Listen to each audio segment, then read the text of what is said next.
پاکستانی سیاستدان چودھری اعجاز احمد رنیا نے بارسلونا میں مقامی ریسٹورنٹ پر جلسہ عام سے خطاب کرتے ہوئے کہا کہ وہ آزاد حیثیت میں انتخابی دنگل میں اتریں گے اور جیتیں گے۔ تقریب کا احوال بتا رہے ہیں بارسلونا سے قمر فاروق۔ پاکستانی سیاست کے رنگ اب اسپین میں جمنے لگے۔ چودھری اعجاز احمد رنیا بارسلونا اپنے حلقے کے عوام سے ملنے پہنچے۔ میزبانوں نے ڈھول کی تھاپ پر ان کا استقبال کیا۔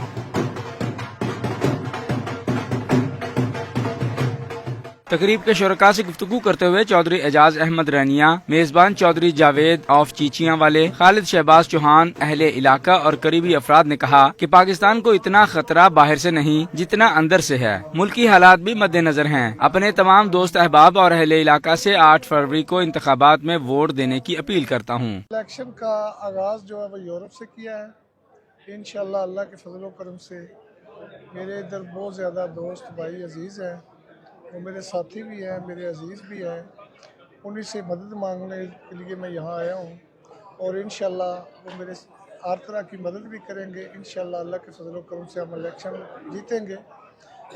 اس کے بعد یورپ کے دورے کے بعد میں نے سعودیہ جانا ہے عمرے کے لیے۔ عمرے کی سعادت حاصل کرنے کے بعد پاکستان میں جا کر باقاعدہ اپنی مہم کا آغاز کروں گا انشاءاللہ، اور میری خواہش بھی یہی ہے، میری کوشش بھی یہی ہے کہ میں آزاد حیثیت سے الیکشن لڑوں۔ اس میں کوئی کسی کا سہارا لیتا ہے، کوئی کسی کا سہارا لیتا ہے۔ میں نے اگر سہارا لینا ہے تو اپنے اللہ کی ذات کا اور اللہ کے نبی کی ذات کا سہارا لینا ہے، اور اپنے دوستوں اور بھائیوں کا سہارا لینا ہے۔ اسی بدولت انشاءاللہ اللہ نے مجھے کامیابی دینی ہے۔ وہ کامیابی میری نہیں ہوگی، میرے ساتھیوں کی ہوگی، میرے دوستوں کی ہوگی۔ جیسے ہی الیکشن کمیشن نے الیکشن شیڈیول کا یا 8ویں تاریخ کا اعلان کیا، اس کے ساتھ ہی سیاسی سرگرمیاں نہ صرف پاکستان میں بلکہ اوورسیز پاکستانیوں کے ساتھ، کیونکہ ایک بڑی تعداد یہاں پہ رہتی ہے، تو وہ بھی آہستہ آہستہ ساتھ شروع ہو گئی ہیں۔ آج ہمارے بڑے بھائی چودھری اعجاز صاحب جو پی پی 3334 سے ضلع گجرات سے الیکشن لڑ رہے ہیں، دونوں سیٹوں سے، تو انہوں نے بھی اپنی جو اس مہم کا آغاز ہے وہ اوورسیز پاکستانیوں سے کیا ہے۔ اوورسیز پاکستانی جیسا کہا جاتا ہے کہ پاکستان میں ریڑھ کی ہڈی کی حیثیت رکھتے ہیں، اسی ریڑھ کی ہڈی کو مد نظر رکھتے ہوئے ان لوگوں سے آغاز کیا جو لوگ یہاں سے جو بھی بہتر چیزیں ہم کو بتا سکتے ہیں۔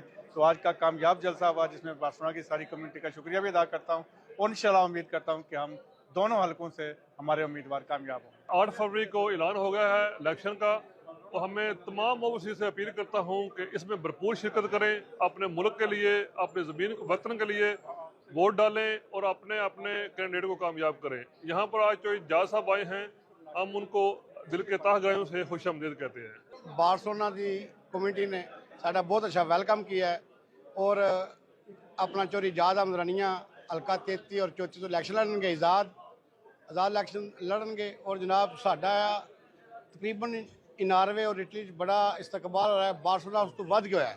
جناب اسی جناب چودھری خالد شہباز صاحب کا شکریہ ادا کرنے ہاں، تہاڈا میڈیا ٹیم کا جناب سانو بڑا پیار لبا ہے، جناب بہت بہت شکریہ تہاڈا سارے۔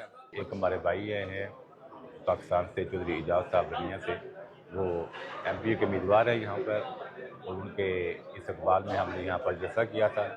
میں تمام دوستوں کا بہت شکر گزار ہوں کہ کافی دوستوں نے شرکت کی۔ آج ورکنگ ڈے تھا، اس کے باوجود کافی سارے لوگ آئے یہاں پر، بہت انہوں نے پارٹیسپیٹ کیا ہمارے ساتھ، اور میں تمام پاکستانی اوورسیز پاکستانی کو دعوت دیتا ہوں کہ 8 فروری کو الیکشن کا اعلان ہو چکا ہے کہ تمام لوگ پاکستان جا کر بڑھ چڑھ کر الیکشن کیمپین میں حصہ لیں۔ میں خود اپنی فیملی کے ساتھ پاکستان جا رہا ہوں، اور انشاءاللہ الیکشن مہم میں اپنے بائک الیکشن مہم میں بڑھ چڑھ کر حصہ لیں۔ مقررین کا کہنا تھا کہ ہمارا منشور انسانیت کی خدمت ہے، اور وہ ہم ہار جیت سے بالاتر ہو کر کرتے رہیں گے۔ چودھری اعجاز رنیا یورپی ممالک کے دورے پر ہیں۔ وہ ناروے اور اٹلی کے بعد بارسلونا پہنچے۔ اب تک کی خبریں آپ نے جانی۔ مزید باخبر رہنے کے لیے دیکھتے رہیے سما۔